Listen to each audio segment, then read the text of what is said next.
everybody, Stu Smith here with another Tactical Fitness Report, and we have a special guest, Joe Kauffman, with us today. Joe, welcome.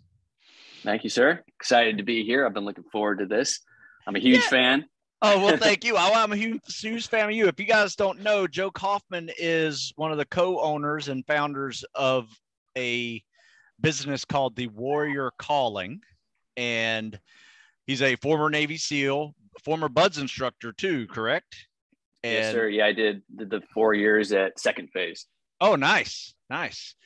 And then he also has a website called The Warrior Calling as well, devoted to teaching young men and women about training, and specifically spec ops level type training. So, that it's really good. And I tell people all the time, I have a way to train, Joe, not the way to train. So I'm always looking to discuss with, fellow frogmen, especially who came into, out of the military and into a fitness role.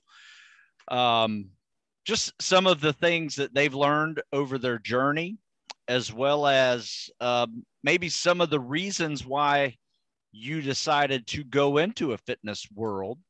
Because me, I saw things that were missing.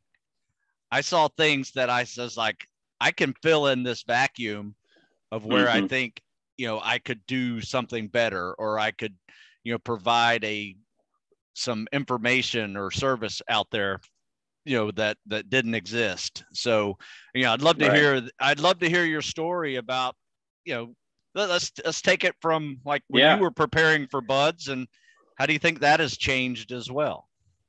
Yeah, absolutely. So when I was in, in high school, that's when 9/11 happened for me. So that was a huge moment for me. I knew that I wanted to serve, and that was, if I was going to serve, might as well serve with the best of the best, which Navy SEALs are the best. So I was like, okay, well, that's what I'm going to go do. That's what I'm going to go train for. But growing up, I was always a very skinny kid. I got beat up. I kind of was a nerd in high school. I was a piano player, like just somebody, if you looked at, you're like, yeah, that guy's never going to be a Navy SEAL. You would never in a million years think he would ever do that. But really, I had a strong sense of justice. I felt like this is something I need to do. So when I was 17 years old, I made a decision that I was going to train, and I was going to start training hard to become a SEAL. And I knew I had a long ways to go. Well, back in 2003, 2004, there was not a lot of information out there on becoming a SEAL and how to train for it. There's a few books, and I read yours, The 12 Weeks to BUDS. That was my Bible. I went through that multiple times. Still got it here in my house. It's awesome. Dog-eared. I refer to it. I still look at it, man. That's the go-to book for everybody, where most people start when they're going down that road for BUDS prep. And so I started training hard, but it was hard for me. I just didn't know what I was doing. So I tried a bunch of different things, different types of training methodologies. I would just ran a lot, just get a lot of mileage into my belt. Got the shin splints. I got injured in different ways. It really took me 3 years of training to prepare and really get my body where I wanted it to be, where I thought it needed to be prior to going to BUDS. I thought I was prepared, and I shipped out in 2007. Showed up in BUDS. I had a winter class. I made it through Hell Week, and in Walk Week, everybody walks after Hell Week. There's that week of Walk Week. After that, I had a hard time running with the class. I was like, what's going on? My leg's killing me. And I realized, I went to the doc, they took x-rays. I had a femur stress fracture in the middle of my left femur. So I got med rolled post Hell Week for 2 classes. I rolled into class. It was BUDS class 265 that I rolled into. And I finished out with those guys all the way through BUDS and then SQT. But really going through BUDS, I was hoping to go through one shot. That's what everybody wants, right? But there's things that happen that are out of your control. Sometimes maybe your preparation wasn't quite where it needed to be. There's a lot of different factors. But coming out of BUDS, I felt strong. Going into SQT, I felt strong. I went into SDV school post SQT. So I went to the mini sub driving school in 2008. Went out to SDV Team 1. Yeah, so that's what I did after BUDS. Okay. I was SDVer as well. Yeah. Did you go to SDV Team 2 or? Yep, I was on the East Coast. Yep. Okay. Yeah, Team 2. Got it. So yeah, when we put the request in, and you're going through SQT, and you say, hey, I want to go to SEAL team on the West Coast or the East Coast or at SDV. I put in a request to go to Hawaii. I thought that would be pretty cool. Staying with the bread and butter of what the SEAL teams originally were designed for, is that clandestine operations, subsurface, all that sneaky stuff. I tell you what, man, you learn how to yeah. dive. You learn how to dive really well at SDVs. Yeah, that's what you do pretty much for a year long for one mission. You're diving for a full straight year. Yeah. So you better like the water. Did you count how many dive hours you got in that year? Oh, gosh. I have a logbook. I don't remember, but you know, we had a plaque. Unbelievable. We had a plaque at SDV Team 2. It was who could get the most dive time in a year. And there were people with 300, 400 hours of dive time in a year. I was just like, oh my God. It's insane how much you dive, and you get good. You get very, very good at your job doing that over and over and over. And I enjoyed it. I really liked the water. I had dive experience prior to the Navy, and I really wanted to kind of follow in that. And I loved it. I've always loved the water. So I stayed with that. I did 5 years out there, did 4 deployments back to back. I did an augment with Dev Group out in Afghanistan. And then the other deployments were doing SDV ops, which I loved. I really liked the water operations and that, doing the tactics and all that. Really that's a skill set I think a lot of, as the global war and terror was kind of winding down, that's where we're going back to as SEAL operators, which it's pretty cool to see. And after those 5 years, my wife and I were like, yeah, you're kind of burned out after doing deployment after deployment. So I did a year at SDV school teaching guys how to drive and drive the mini sub, which is great. I love that too. But we had just moved the schoolhouse from Panama City to Hawaii. So I was like, well, we spent 6 years here. Now let's go back to San Diego. We have family here in California, so it made sense. So I got orders to Bud second phase.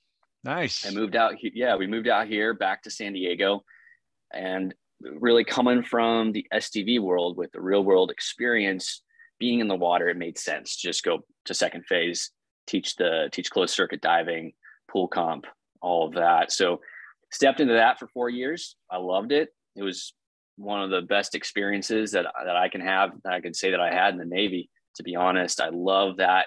I love the teaching. I love teaching guys. I love training up the next generation of warriors and seeing them progress. You see them come through. I worked Hell Weeks. You see them come through that process of going through the fire of first phase. And then they're hungry. They want to learn. They come into second phase, and you can teach them. Some of these guys, they never breathed on any type of breathing apparatus before.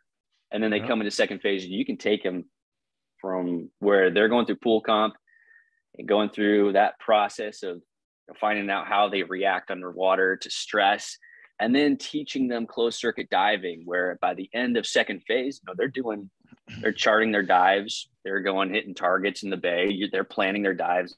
And it's a pretty cool experience to see them grow that much within a phase and move on and see how you've impacted their lives and taught them things, it was very rewarding for me. Yeah, that is a rewarding phase. I remember, going into it. I mean, I had a, PADI scuba qual before I went to Budge, which is pretty minimal. But, to go from day one at second phase to 2 months later, you're a completely different animal. Oh yeah. Hats off to the second phase instructors, because, at the end of that phase, you really started seeing a light at the end of the tunnel, of buds, and you didn't feel like a total butthead anymore, just getting hammered all the time. You're actually learning something of value. Right. Yeah. And I loved it from the instructor side. And I remember going through second phase myself and just enjoying being in the water and actually learning something, where you're not just getting your ass handed to you every single day, but you actually are learning a skill set, which is what we want to do anyways. Like, that's kind of why you're going through Buds. Everybody wants to start learning what it's like to be a SEAL. What are you going to do in that job? So I loved it. But after 4 years at second phase, it was time for me to move on. I only did 10 years in the SEAL teams, and I cut it off. That was my time that I wanted to spend. My wife and I had plans to travel around. So we moved to Europe for a little while, and I got my master's degree, just kind of moved around, did different things, and really came back to San Diego, started doing real estate. And I wasn't fulfilled. And I had guys reaching out to me. They knew I was a former buds instructor, and they said, hey, I want to be training. I want to train for buds. I want to prep. I want somebody to help me. So I started training guys on the side, and I really loved it. I loved coaching guys. I loved training. I loved helping them reach their goals, prep for the PST. And it just made sense for me to kind of go back to that and help guys out. And I really had a couple of years ago, I just decided to quit my job and go all in on becoming a coach and trainer and helping people prepare for not only buds, but for Army Rangers, Marine Recon, Special Forces, any of those sort of a top tier elite level preparation that's required of you before you go down that selection course. And seeing guys go to buds, I'm really having the buds experience as going through buds myself, being a buds instructor, and then now being on the other side of things, knowing what's going to come during that time for everybody and being able to help them prep for that. I think some people think I'm going to go to buds, and then when I'm there, I'm just not going to quit. Everybody has a passing PST when they go there. Everybody says they have a never quit mindset, but did you actually prep for what is going to happen at buds? And that's the gap that I saw. And it's not a quick fix for most people. It takes some time. And you did it right with your several years of training, after high school, because that's what it takes. I mean, most 18-year-old kids are still growing, right? And they haven't really understood, what that next level of fitness really is. And if you don't have anybody around you that's doing it also, that may be a little bit ahead of you in this journey, I mean, you don't really understand the level of fitness that is required to have the foundation just to get through that training program. Oh yeah. Yeah. It's insane, really, if you think about it, how some guys they'll leave high school and they'll go join the Navy, and they can pass a PST, but they've never tested themselves on requirements on passing standards that are within buds. And they show up and then they expect, I'm going to show up and then I'm going to be trained to be a Navy SEAL.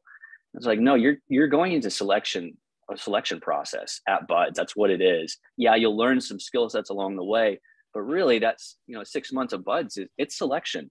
And a lot of the skill sets that you learn to actually be an operator is in SQT, SEAL qualification training. That's when most of that happens. So guys come out of high school and they've seen a movie about being a Navy SEAL and they really want to do that. And that's great. But just take a step back and say, hey, where are you at physically, even mentally? And if you're not prepared, then don't jump the gun. Actually get yourself trained up. Spend some, if it takes you 2 to 3 years, that's fine. If you want to go get a degree and get some college under your belt, then do that. But be honest with yourself and where you are right now and where you need to be prior to leaving. Because if you leave and jump the gun, then most guys, as they find out, they'll do another jobs in the Navy right now because they didn't actually prepare mentally and physically for what they're stepping into. Absolutely. Yeah. I try to get people to realize there's really 2 phases to this journey, right? And the first phase of your preparation is, yes, you have to pass that PST. And you're right. Everybody has a passing PST score. That's a no-brainer. That's going to get you to the training, but it won't get you through the training, right? And then you have to start looking at, and it's all public information. Everybody knows there's 4-mile timed runs and there's 2-mile swims with fins and there's obstacle courses. And there's a section in there for 4 weeks that just sucks because you have logs and boats, carrying around all those things, and now rucks. And, so there makes no sense to not prepare yourself for that. And unfortunately, even with all the information that's out there, and I say there's almost too much information out there, to be honest with you, it's with all the information that's out there, people disregard that and they go in there with a severe weakness that they've completely ignored. It could be swimming with fins. It could be underwater swims. It could be treading water. It could be running, right? And they completely ignored it and expect it to not be exposed within your first few weeks of buds. And unfortunately, when does everybody quit or decide that this isn't for them? Is, you know, those first few weeks before Hell Week even. Mm-hmm. Oh yeah. And it's brutal right now. I mean, if they don't need SEALs in the teams, I mean, it's tight. That spigot going to the teams is almost shut off. Yeah, it's so true. And so you have to prepare for it.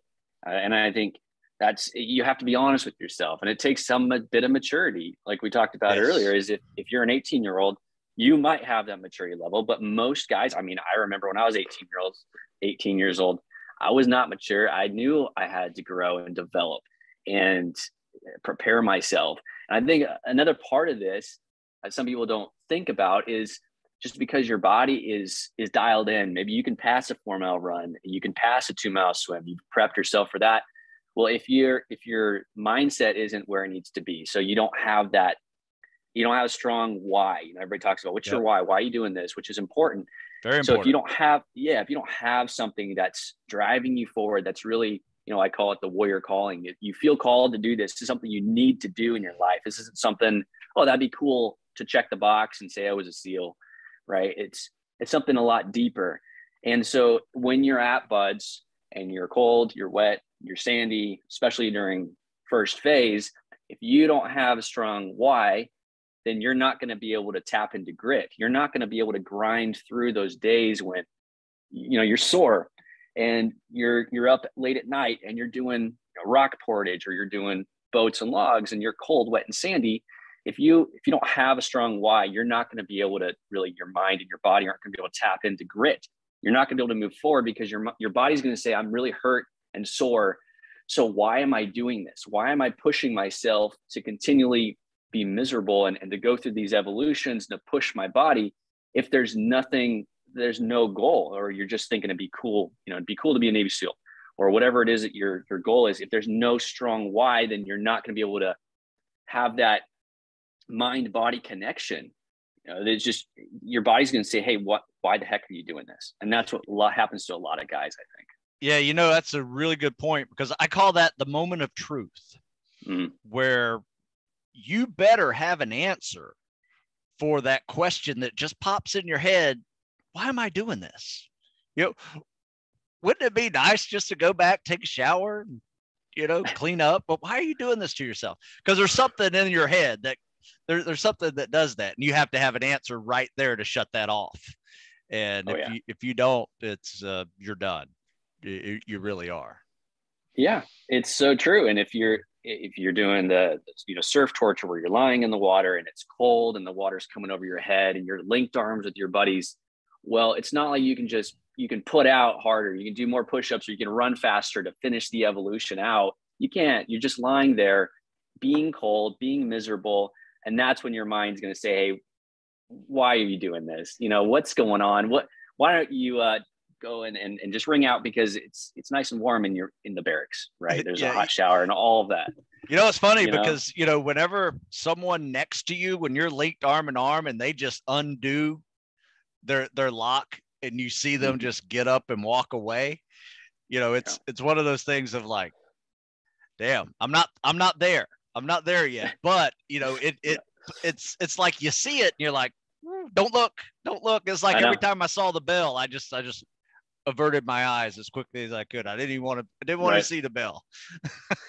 Exactly. Because if you allow it to be an option, then your mind will start to like let it creep further and further.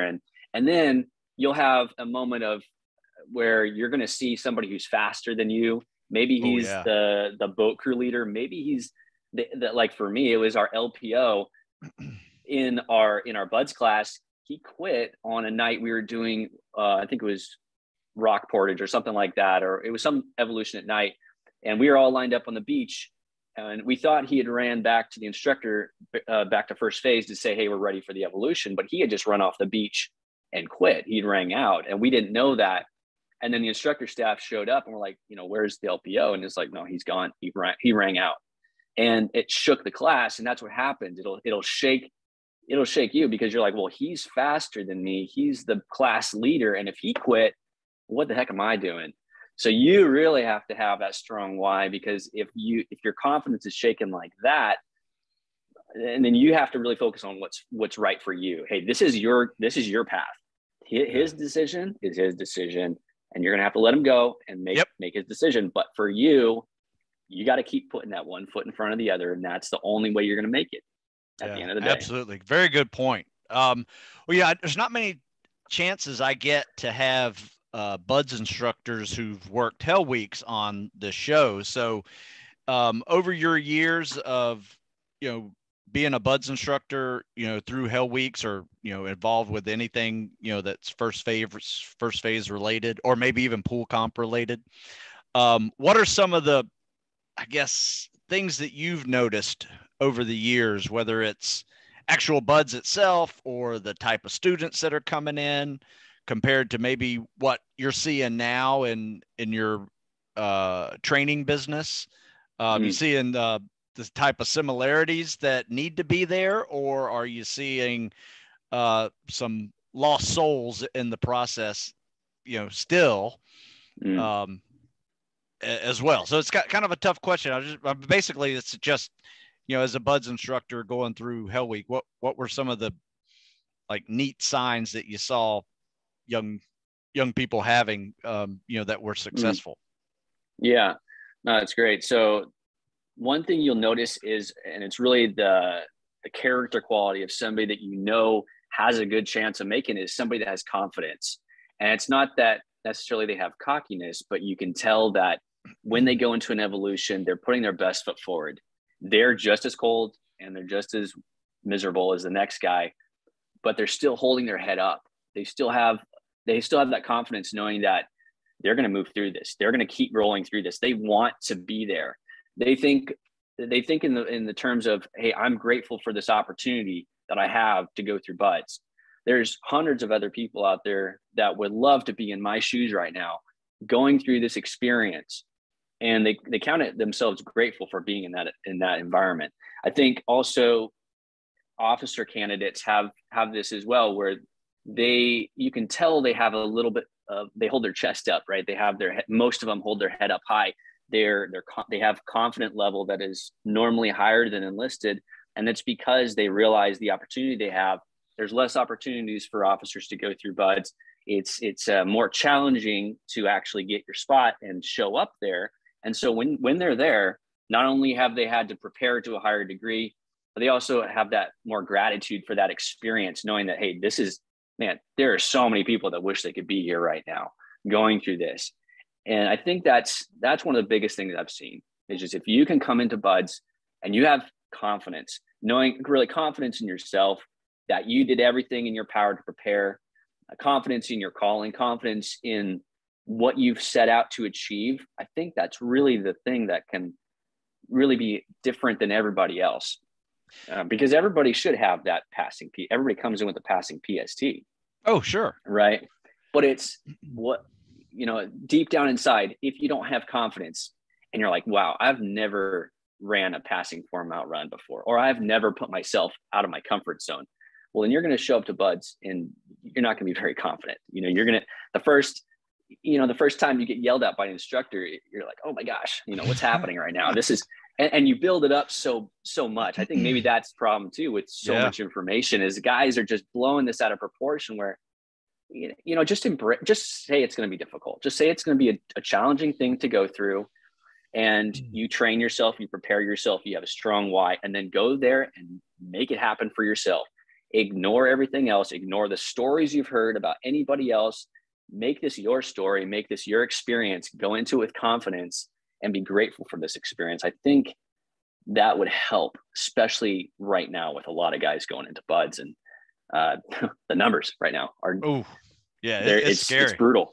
Yeah. Yes. It's scary. That's a really good point. I've always stated that, when a young man, going through BUD/S, and they have a certain amount of confidence, but you see the flip side of it too.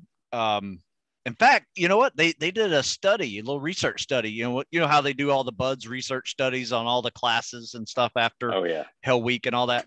They did a study on confidence and underconfidence, right? Or overconfidence and underconfidence, right? And the people that, if you think about the bell curve that, that is buds, and all the quitters are up here and people that make it on the other side, it was the people that were not making it through were either overconfident or underconfident, right? And there was that little happy medium of just some self-confidence without cockiness and arrogance, but without any doubt in your abilities, that made the group or made that person part of the the graduation group. So I thought, so both ends of the spectrum are bad, right in the middle is perfect.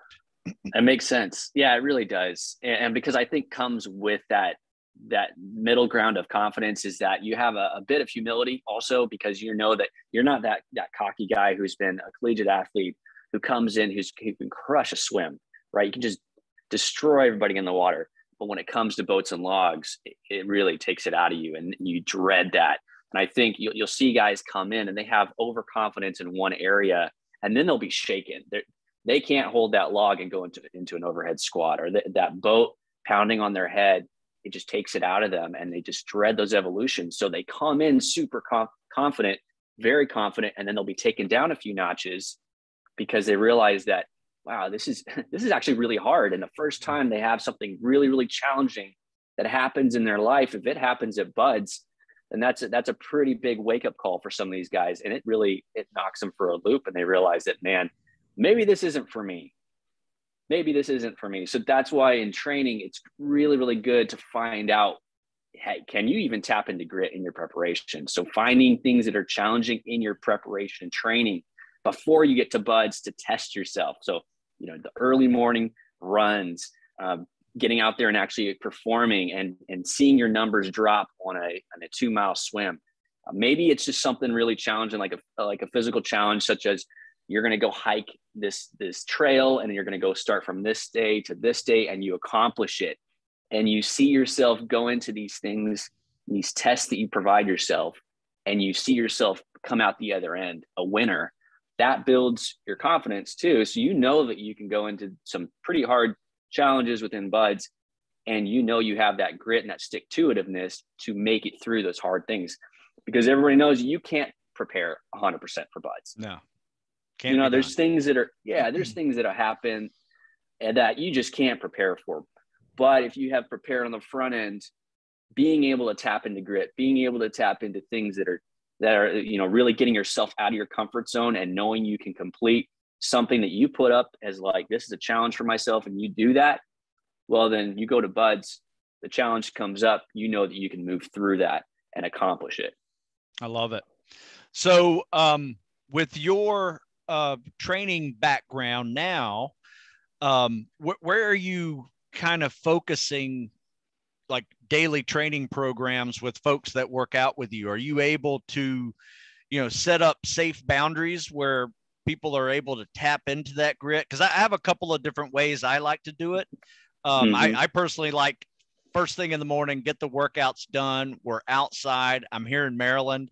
This morning we were working out. It was about to snow on us with 28 degrees, and we're deadlifting in the snow. I mean, it was just it sucks, but at the same time, I've always said that you can build that grit and that mental toughness that you need for future challenges, one step at a time. It's almost like you get a spoonful every day, versus a dump truck full, because you just did something that borderline put you in the hospital.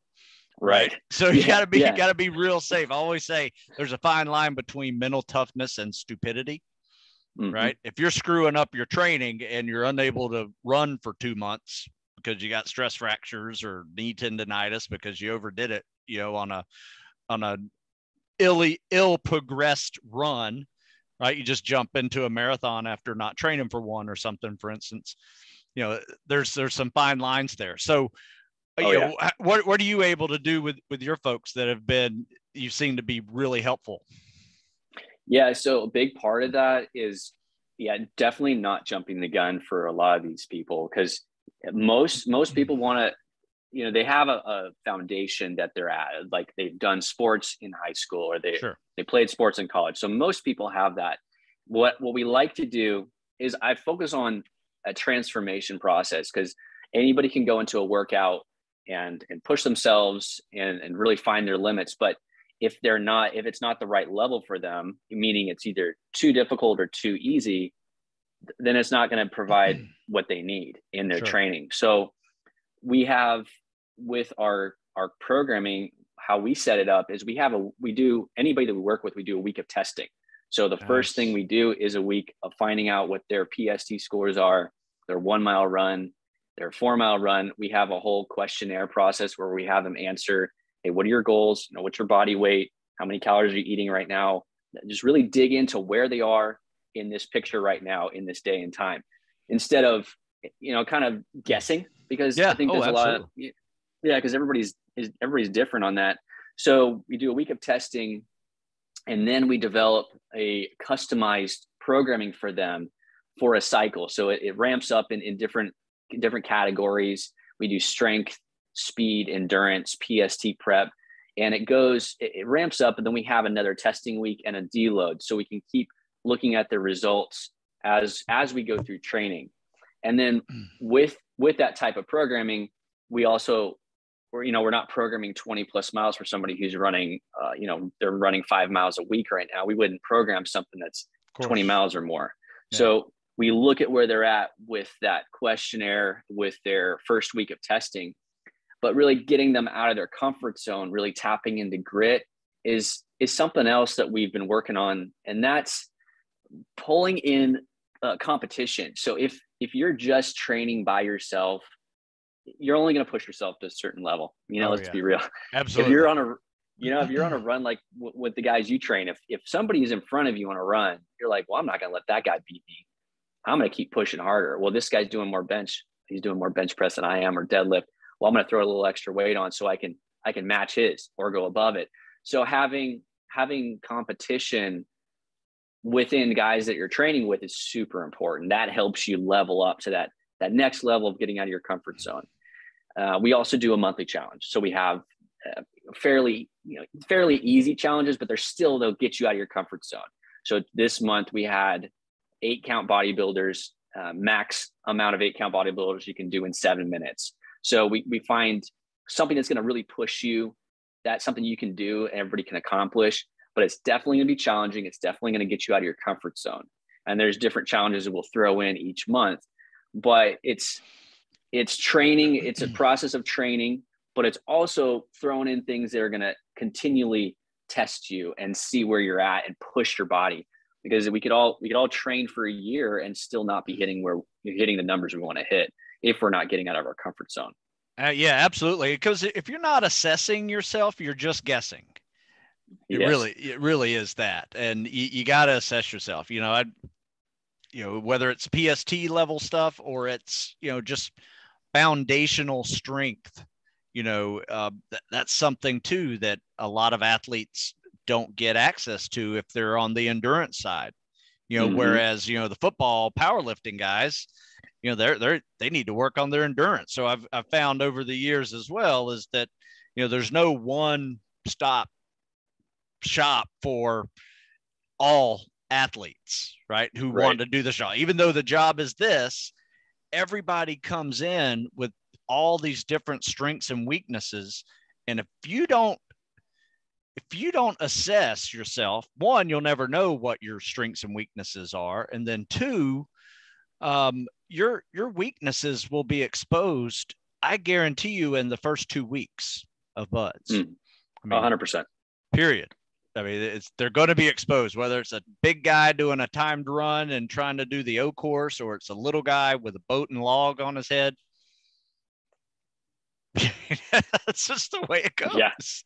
And I think that's the unique thing about buds, is that it doesn't matter who you are. Everybody has a weakness. There's a weakness there that even if it's not so much of a weakness for you, you still have to bring your A game so it's not a weakness. so you don't fail, or you actually do well enough to be in the top 50% of the class or whatever. So there are things that you maybe not need. If you're a great swimmer, you can go and do those 2-mile ocean swims and just have a good hour. Just go chill out for an hour. But if you suck at running, you got to bring your A game to that run, the next event. Oh yeah. Yeah. And you're 100% right. There's going to be something that's going to test your resolve at Buds. It's going to be, maybe you have a great endurance foundation where you could just run like a gazelle and you run faster than the instructor staff, you're, no problem. But then it comes time for, you got to lift a log over your head, overhead work, overhead mobility, stability, and strength. And it's non-existent because all you wanted to do was calisthenics. All you practiced was calisthenics and you didn't do any weightlifting, and you show up and, oh my gosh, this is just over the top for me. And it's not like you didn't prepare, but you just didn't think about maybe everything that was your weakness and actually work on that before going to Buds. And that's why you have to keep assessing, keep looking at where you're at, and just be honest with yourself. And if you need help from somebody, you need to talk to somebody to help move past the plateau. Well, then figure it out. The time for going to Buds and being unprepared is over. It's not like you can just show up there and say, hey, here I am. Let's go. I want to be trained to be a SEAL. It just doesn't work that way. And it really never has. But I think especially now, it's so important that you prepare. And the analogy I like to tell guys is, when just imagine you're about to go get a job at Amazon as a software engineer or something like that. You wouldn't show up and never have put the work in. You never got the degrees. You never practiced with computer engineering. You just never did anything to prepare yourself. And you go in for this high level job at Amazon to go get this computer engineering, computer science degree or job rather. And you go there for the interview and the guy's like, okay, what have you done in your past? What have you done to prepare? And you say, hey, I like to tinker with computers. I like to play around with computers. I dabbled in computers. And you're like, okay. And the guy's like, okay, great. That's awesome. But you haven't gotten an internship under your belt. You haven't prepared yourself. You haven't got the degrees, and you don't qualify for this job. But we got this entry-level job. You can pack boxes. You can drive the truck in the warehouse. And so the guy's like, okay, well, I guess I'll go do that. At least I got my foot in the door into Amazon. And they want to go do that. And so they get their foot in the door, but they never really actually get the job that they wanted. They never got that software engineer job. And so it's the same thing for Buds. You have to treat, and I hate to say this, but you have to treat it like a high level job. You have to prepare for it. You have to go into Buds already preparing for the job that you want. That's the reality. Because if you go there and you just hope and pray and magically think that it's going to work out for you and you don't prepare, then you're going to be just like that guy that shows up to the Amazon job interview and finds himself packing boxes and driving trucks, which is fine if that's what you want to do. If that's the goal that you have, you want to do that job, that's fine. But if you want to set your sights for a higher level job, then you're going to have to put the work in on the front end in order to qualify for it. And that's just, it seems like a no-brainer, but it happens all the time. That's a great analogy, because I tell kids all the time, I'm like, look, don't even talk to a recruiter until you're crushing the PST, because here's what's going to happen. You're going to go in there, say, yeah, I want to be a SEAL. And they're going to say, well, here's the PST. You're going to take it with these instructors are going to show you how to do the PST, and we'll get you in shape. Don't you worry. And, and then they go there, and what do? They've never taken the PST. They don't even know how to swim the combat side stroke. And then they fail the PST, and they are now, their job interview with the first time they ever met a Navy SEAL before, or even a former Navy SEAL before, is now he's a failure in the failure group. And guess who gets taken seriously on that first PST? The guys that are crushing the PST, right? If you try to call a recruiter after failing a PST, they won't even call you back for a week. You're at the bottom of the list. But you go in there on day one, take that PST, crush it. Recruiters are calling you saying, all right, we got a ship date here. You switch you over to SO, you're in the draft, and you're on your way. You can name your time to go. But once again, that's just getting 2 Buds, right? There's the next level.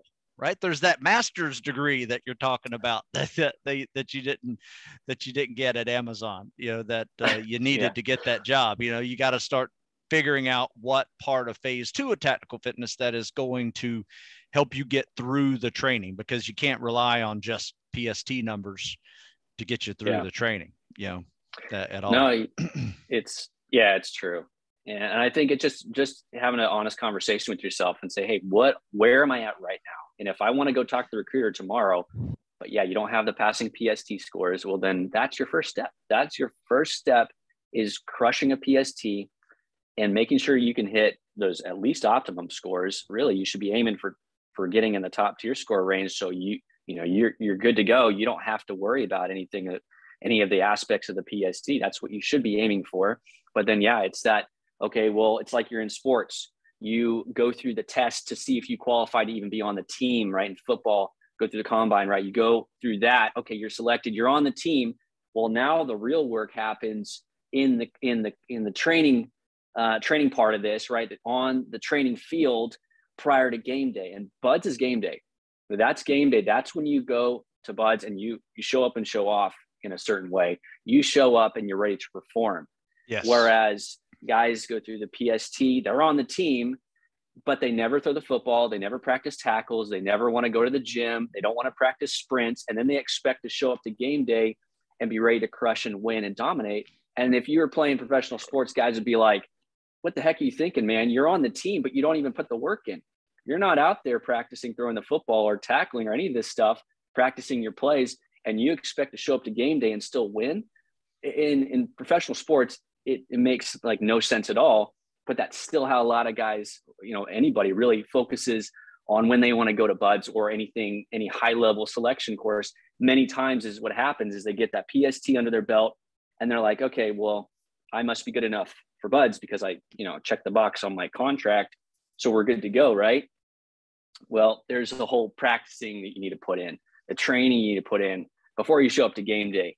Because once you get to game day, there's no, let's reevaluate and like, oh yeah, Joe's he's a great guy. We'll just keep him here. We'll train him up because we see he's got a lot of potential. Well, if you're not passing the standards, then you're going to get performance dropped. Yep. And that's not where you want to be at. Yeah, that's a good point. I mean, there's more ways, you going in there with a never quit attitude, that's great. But if you can't meet the standards to get, through the minimum standards, I mean, you're going to be performance dropped. Another thing that gets a lot of people is just negative feedback. A lot of the type of people who like going to Buds or, guys, and be honest, is that they've just crushed everything that they've ever done. They've never failed at anything. And then they show up at Buds and they are getting treated like crap, negative feedback constantly, from the instructors. And that messes with you. That messes with someone who's, never failed anything and was the team captains every sport he ever played and, never had a problem in school and just crushed life in general. And then, that negative feedback, which is all encompassing, they don't hold anything back over there. You have to be able to handle negative feedback. And I find that athletes who have played sports or, even martial arts as well, where they're having an instructor tell them what to do and how to do it, and they screw it up and then they have to redo it over and over again. If you've grown up used to that kind of training, it's not that difficult to have the negative feedback for you. But if you're one of those guys that have just never failed at anything and they're just, when they get the instructors, it can get into your head really quickly with some of their methodology. What for I don't want you to give away all your secrets out there at Buds, but what were some of the more funny things that perhaps maybe as a Buds instructor that you've done to just see if this messes with the class in a way? Well, so there's, especially on day one of second phase, most of the times the class comes into second phase and they're fired up. They just finished first phase. They finished Hell Week. The class got whittled down. They're on cloud nine. They're just ready to roll. You know, they're ready to go. They're fired up. The class is just pumped. And then they come into second phase, and the first thing we might have in that day, and day one is like a personnel inspection or barracks inspection, and it's pretty darn hard. Most people don't pass, and so there's this point of like, hey, remember where you are. Remember what you set out to do, and you're still like, you're barely into buds. I mean, you barely made it in. You passed one phase out of 3. You still got 2 more to go. Remember where you're at. You go through this inspection, and then you still have a timed run in right after this inspection. So if you don't do so well in your room or your barracks inspection, your personnel inspection, then man, this run ain't going to go so good for you. And they might not pass their first 4-mile time run in second phase just because they've, you know, of situations that happen post inspection. And so that brings guys down a notch, and they just have to remember where they're at, right? They just have to remember where the heck they are, because you're still at buds. There's still huge standards. In fact, timed evolutions get faster as you go into each phase. And that's one thing that we would do, is just put them through a barracks inspection, a personnel inspection. Standard never changes. We keep the standard very high from first phase. And like, if you don't, you know, we're not changing. Like, we're not just going to be your buddy, right? Right. You're not a SEAL yet. You still got a long ways to go. Just remember where you are. And so we'll put you through a barracks inspection, personnel inspection. It's pretty hard to pass. And then we'll have a timed run after that and see how everything goes. And just reminding everybody, hey, this is buds. This is something you got to stay focused on, right? That's 100% what you have to stay focused on. And because if you have distractions, if you feel like you've arrived at that point, well, you have a long ways to go still. So yeah, you know what? I remember the hammer dropping when second phase hit. You know, the hammer dropped again. And right, you're right. We dropped probably 70% of our class, and, you know, we're whittled down. It's so manageable. You know, you got 30 or 40 dudes now instead of 140. And I just remember one instructor saying, oh, hell, anybody can be a zombie and make it through Hell Week. You guys haven't done anything yet, you know? And I just got to thinking, I'm like, damn. Yeah. I guess you're right. Right. And then you get them in the pool, which is a whole other, you know, situation for them to go through. And some of these guys have never dove before, which is fine. Yeah. You don't have to have any dive experience prior to going to the Navy, because you start out learning the basics of the basics.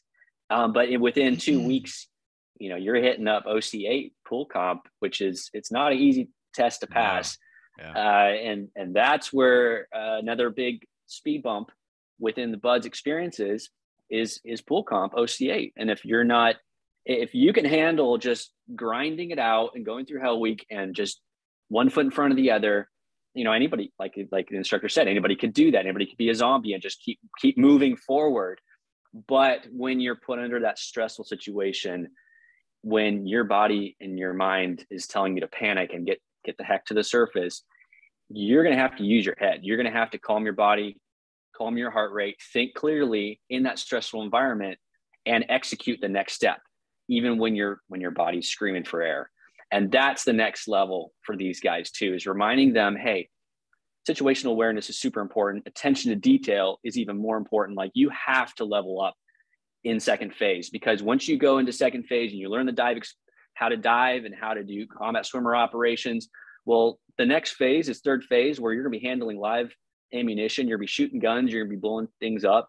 And if you can't handle step-by-step procedures that are in a very controlled environment with safety divers and instructors and medical personnel, if you can't handle a little underwater stress, then we're not going to trust you with the firearm in third phase. So really, it's just remembering where you're at, staying locked on through each phase, through each part of the process, and never getting complacent, because you'll see it. Guys will get complacent coming into second phase, and then we lock it on real quick to remind them, hey, if you're not staying sharp through this phase, you're not going to progress, because we're not going to allow somebody to move into third phase who we don't trust underwater. You know, that's a good point. Did you see any quitters in second phase? Because we had one quitter in my buds class in second phase, just because the water got that stressful for them. But you know, there were a significant number of people that got kicked out, you know, with failing pool comp. Yeah. Did you have a certain percentage that was an average of, I mean, Normally, difference between it was, rolling and kicking out, obviously. They'll probably roll you right, for a class if you're at least haven't failed anything. But did you right. notice a certain percentage of second phase drops or? Not really, to be No. honest. There's a few guys every so often there was one or two guys who it just, you could tell they're not cut out, and they go through the different open circuit dives. And if they get an opportunity to pass each dive, 4 chances. And, but if we can tell that, hey, this guy, he's failing multiple evolutions and all of them are dive related and it's just really difficult for him, many times it's more of a performance drop than it would be their DORing. We would still hang a bell on the side of the pool deck where it's just more of a mind thing. Hey, there's the bell, man. Go ring the bell if you don't want to do the dive. But really very, very few people actually quit in second phase. It's more of a performance drop, performance roll. The big ones that gets people that they don't think about too often is the tread. They don't really train for the tread, or they don't think that it's going to be challenging for them. And then when they get the twin 80s on their back and they have their hands above the water and they can't arch forward, they have limited mobility and they're just basically like a board up and down the water and they're treading with a weight belt on. That's one of the things that we saw too, is guys that they panic doing a tread, which that should be something that everybody can go through and have no problems with. But guys are getting rolled for that. Sometimes I don't think we dropped anybody for the tread, but it was really something that was a challenge for people. They didn't train for it. They didn't prepare for it. They didn't think it was going to be a problem, but really quitting on their own, very, very rare. Yeah. Yeah. Like I said, out of the 4 classes where I went through, I'd only saw one person quit in second phase. When I say 4 classes, the class before and after me and all that, but wow. Yeah. So let's talk a little bit about the warrior calling. First of all, great Instagram. I love it. It's so clean. Got really cool buds pictures, there that you put in there. And then your comment section, or the comments and description of those pictures are what I would expect a buds instructor to say, right? They're just really good information, not just, hey, check out this picture, right? It's, you're really helping people, see what's going on in that picture, with some detail that not many people have. So I want to give you a kudos to your Instagram page. And if you guys aren't following The Warrior Calling on Instagram, you should, especially if you want to do this job in your future. Thanks for that. Yeah, we've put a lot of work into it, and I have. So my sister, she helps me with really kind of keeping it curated. So for me, I would, I get the photos together, I do the captions and all that, but she's really, really been helping me set it up just so it looks very, very clean. Because that's the image that I want. I want that to be out there where guys can come there and get inspired, motivated, and learn something too when they come to our Instagram. There's a lot of information out there on elite training, on elite performance, fitness training, buds, soft prep. There's just so much information that I didn't want to be just like everybody else out there. And I wanted to set myself apart as different. And so hopefully that's been the case so far. I try to be genuinely myself. So bringing in Q&A, we do that within Instagram stories, that type of thing. Yeah. Yeah, which has been great. I also have an email list, so I'm going to be opening that more for people to just get information and to get some, tactics on training or whatever it might be through email as well. But really, Instagram's kind of been the thing that's been helping us grow and just reaching more people. So we're just going to continue to stay there and grow that way. I think as far as our training code, our programming, really, we have 2 courses that we're focusing on helping people with. So we have a SEAL Ready program, which is, we call it SEAL Ready program, but it's designed for people that are training for soft selection. So it could be Army Ranger, Army Special Forces, Marine Recon. Mostly the people that we work with are guys going to buds. But that's our SEAL Ready program. It's 12 weeks long. It's a immersive type of program where they get 2 Zoom calls a week with myself, another former SEAL, another BUDS instructor. So we have a team of coaches. It's not just myself that Nice. the people going through have, which is, I think, something unique for us as well. Is like, I know it's like a SEAL team. You know that you're not the only guy who can do all the jobs in the platoon, right? You have the sniper, you have the breacher, you have the comms guy. And it's the same thing for our team. I know that I'm not necessarily the best guy to be talking about endurance runs. Like, I don't run ultra marathons. I don't run those really long runs, but I really enjoy the calisthenics, the weight training, the CrossFit style, like the really high intensity workouts. Like, that's really what I enjoy. And that's the type of experience I can bring to the table. So I bring in these other people onto our team to help each person going through our programming, which I think sets us apart as unique. We have a nutrition coach as well. So everybody that goes through our 12 weeks SEAL Ready program has not just myself, but they have multiple people that are helping them prepare, train, and level up in multiple areas that they need to be leveled up in for BUDS prep. Yeah, nice. So it is unique. We do have a second course we're launching later in February, which is really designed for people that want to train like a SEAL, but they're, they could be in their 40s, 50s, or whatever, and they don't have the goal of going to BUDS, but they want to train like a SEAL. They want to actually maybe prepare for a PST, not necessarily go to BUDS, but they want to train like that. They'll still get our mindset calls. They'll still get nutrition coaching, but their goals are going to be different than people going to BUDS, because my passion is to eventually focus on, like, really develop that out too, so I can help more people. Because at the end of the day, yes, my number one goal is to help people that want to go into the military and train at a high level. Like, that's number one. My second goal is to help anybody that wants to train at an elite level, that wants to learn breathing techniques that will help you calm your heart rate, cold water immersion, really the fitness training mindset, all of that can help you in your job, in your life, and just really pushing yourself to that next level in human performance. So that's sort of our focus right now is SEAL Ready program number 1. We're launching a second course in February. Nice. Very smart. One thing that I found very helpful in when I was getting my business going, and still, is diversifying, because, not everybody wants to be a SEAL, right? But they don't mind being coached by one, right? Regardless of what they want to do. And diversifying all your opportunities for people to, be better has been very rewarding for me as well. Tell me this, I always like asking other coaches this. Do you have something that pops in your head of one of the most rewarding things that you've ever done as a coach for another human?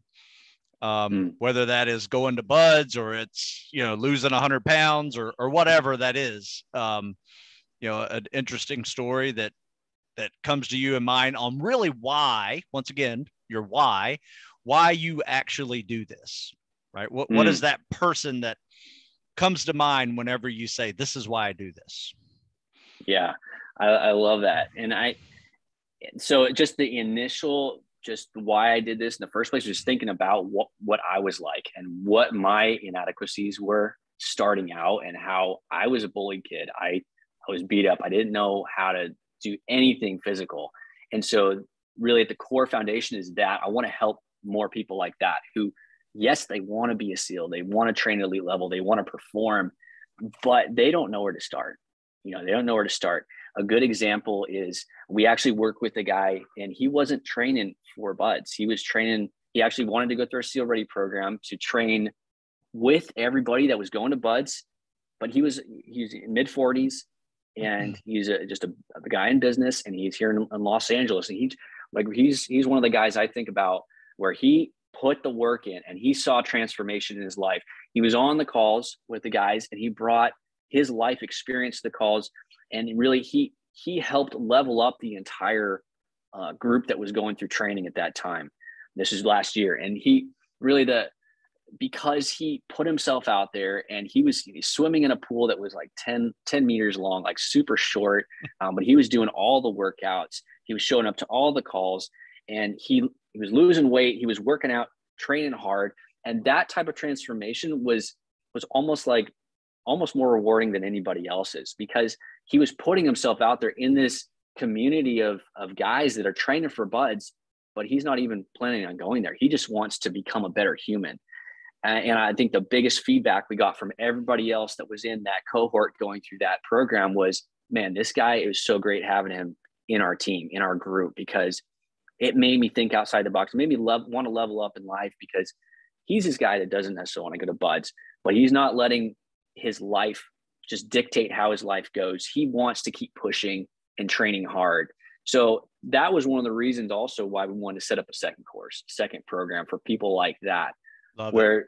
yeah, they're just not, they don't want to go to buds, but man, they want a change in their life. And I really want to help more people.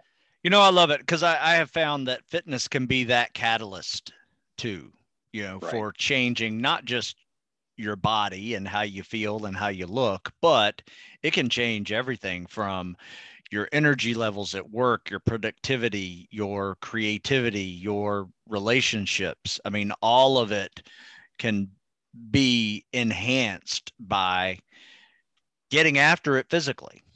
And I think teaching people that has been probably one of the most rewarding. And one of my great stories is just, you know, I had a guy lose 150 pounds. Wow.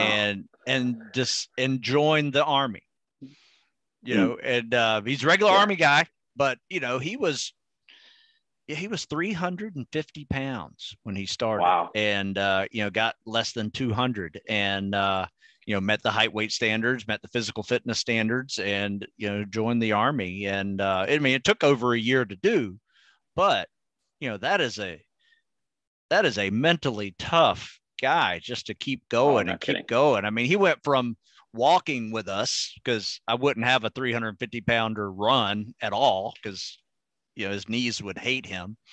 And we just, you know, he just evolved into this machine, and he was an inspiration to our whole group. Absolutely. Yeah. Yeah.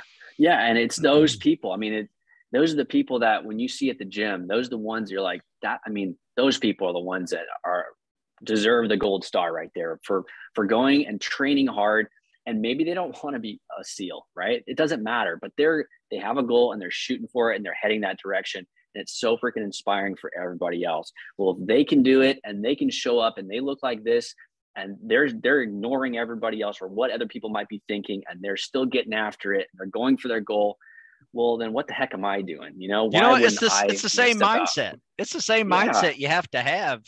You know, that's what's so neat about it. When someone who's trying out for buds is hanging out with a guy who's trying to lose 150 pounds, they realize they have they need the same mindset to continue moving forward.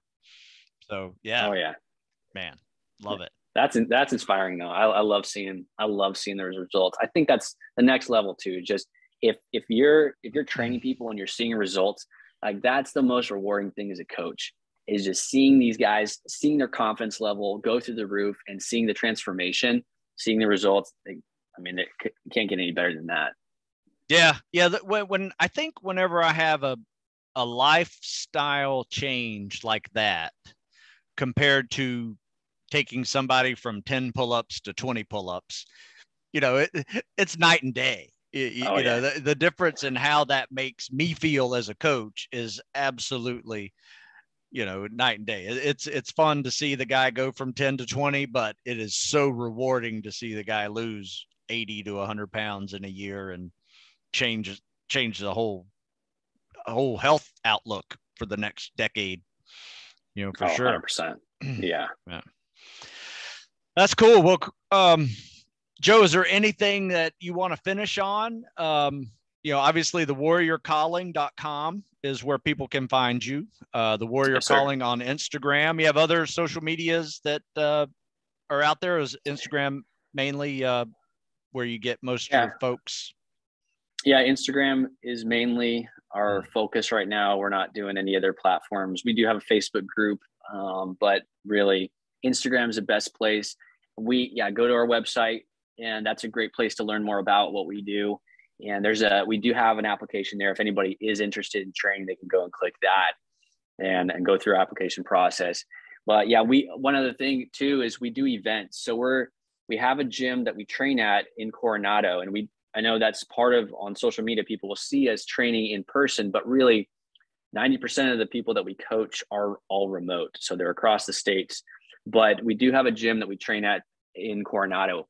And so when we do our events, we have them at that gym. So we'll have one, actually we have an event coming up in 2 weeks. Okay. And people that come to those events, it's going to be 2 days, and they're clients of ours. We don't really open it up because it's a small, really kind of a smaller gym, but we don't have room for 50 people. So we keep it pretty small, which is just for guys that we're working with within our programming. And but that's the next level for people. Is it's not like a Hoo-Yah event where you go there and you kind of go push yourself where you could potentially quit. Those are great events where you really push yourself. But this is a event where people go to learn, to take on some new skill sets. We're going to have all our coaches there, and they're going to be putting out information for all these guys. So we'll do some cold water immersion. We'll do some open water swims in the bay. We'll have soft sand running. We'll do a physical therapy clinic. So a bunch of different things to help everybody level up. So that's our next big thing right now is our event. So we're pumped about it.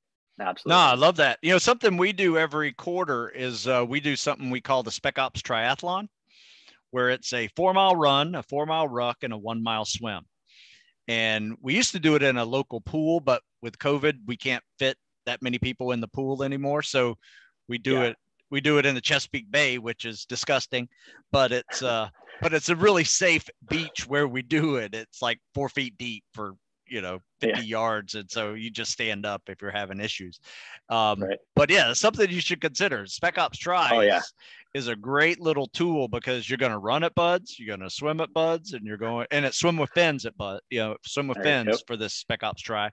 And just a backpack or a weight vest with like 40 or 50 pounds in it on the beach. Yeah. So it's all beach stuff, and no logistics. It's just, we're just going to swim to that cone and back, and it's really fun. So that's great. What time of year do you normally run that?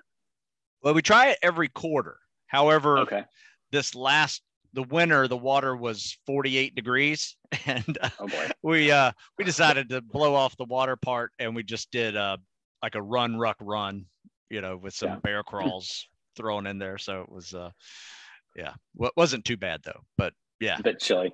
Yeah. So sometimes you got to be smart and realize that not everybody has a wetsuit, and even at 48 degrees, you're never going to see 48 degrees at Bud, so why worry about it? And so. But we'll do it when it's 60 degrees, 60 to 70. And in the summer, it's like 85, and it's awful. Oh, yeah. Those have been a lot of fun for us. And we get people who, it's kind of like our event as well here on the East Coast, that people come out and, try to give them a patch or something, and, eat something afterwards. That's great. It's fun. Yeah. Yeah. And it's good to have those events to test yourself, to see where you're at. And then, it's always good to compare, just say, hey, this guy's faster than me. Like, wow, I need to get faster, or I need to get stronger, or wow, I didn't realize that I need to be swimming that fast in the water. And it's good to be around that environment of competition, and just to push yourself and find other people who are like-minded in their training, make friends, and then continue to compete against them. It might be your best friend, but you're always trying to be better than them. That's why these events are so good.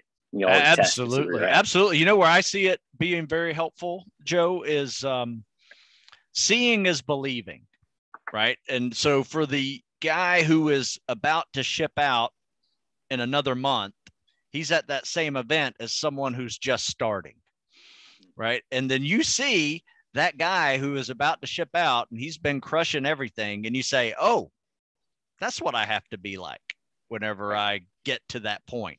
I shouldn't be worried about going to a recruiter right now. I need to get to that point. I need to get to that level before I go talk to anybody. And if you do that, I promise you, your likelihood of being successful and, recruiters and mentors taking you seriously is going to be a whole lot better for you. Yeah, absolutely. It's just being realistic with where you're at, and the reality of where you're at. And then, okay, well, if this is the weakness, then that's what we're going to focus on. That's what we're going to work on. But It takes a bit of humility to go into that and say, hey, you know what? Maybe I am the slowest guy there. Maybe I do need to lose some weight, but that's okay. It's better to be honest with yourself than to just lie to yourself and show up to some selection course and just not be ready or wash out in the first week. It's just, it's not worth it. It makes no sense. And, just because you're 18, don't think you need to be there before you're 19. I mean, people think they have such a small window to go to buds. They think 20 is old, where, you got until 29. I mean, that's not a window. That's a barn door, right? Yeah. You have a wide way. I mean, you could have 2 careers before you really need to pull the trigger and head to buds. Oh, yeah. So don't be in a hurry. Don't be in a hurry, and go when you're ready. But I will say this, on the flip side, there's always an 18-year-old who proves me wrong in every class. But you have to understand, those 18-year-olds are remarkable human beings, right? They have something special that I didn't have at 18 years old, and them being able to make it through buds at 18 is absolutely phenomenal. Oh yeah. And at some point you have to pull the trigger too. You have to commit and you have to go all in. And that's something that everybody has to do on their own. They have to commit 100%. And the crazy thing is, like, sometimes it's hard to commit 100%, because if we commit 100% and we don't make it, heaven forbid, that then we are seen as a failure, or failure to ourselves, or failure to our friends or our family. And it's just, but if you're not committed 100%, if you don't want to commit to that full level, then the reality of it is you're probably not going to ever reach your goal. It's just, you have to be committed 100%. So if your maturity level needs to progress a little bit in order for you to be able to commit 100%, well, then allow it to get there. Allow it to get to that point. That's just my advice for people that are preparing. Is just become 100% committed to the goal you have, whether you want to be a Navy SEAL or not. Just whatever it is your goal, focus on it and go 100% for that, because that's going to increase your chances of actually getting to that goal and reaching it and crushing it. Yep, absolutely. And have an answer for that question that pops in your head. What is your why? Yeah. Why are you doing this? You better have an answer, because that question will pop up in your head eventually. At some point. All right, Joe. Well, thank you so much for joining me on this. I really appreciate your time. Like I said, it's not every day I get to have a buds instructor on my show. So really honored to have you on here. I really wish you well with Warrior Calling. If you need anything from me, happy to share, what I do as well with you. And, like I said, I think we're all better in this world if we're, helping each other out versus, competing and, just being dicks about it. So right. We're all focused on the same goals, helping the same types of people reach those goals. Yeah. So yeah, I know it's been an honor being on this. I've always respected you. I mean, you're the guy to go to. And so thanks for having me on the call today. It's been really great chatting with you. Well, thank you. Very nice of you to say that. I appreciate it. So guys, until next time, you guys make sure you go check out the Warrior Calling on Instagram and the warriorcalling.com on the internet. And you'll see Joe and his crew out there getting stuff done and helping people achieve their goals. So guys, go check that out. And Joe, once again, thank you very much. Absolutely. Thank you. Thank you.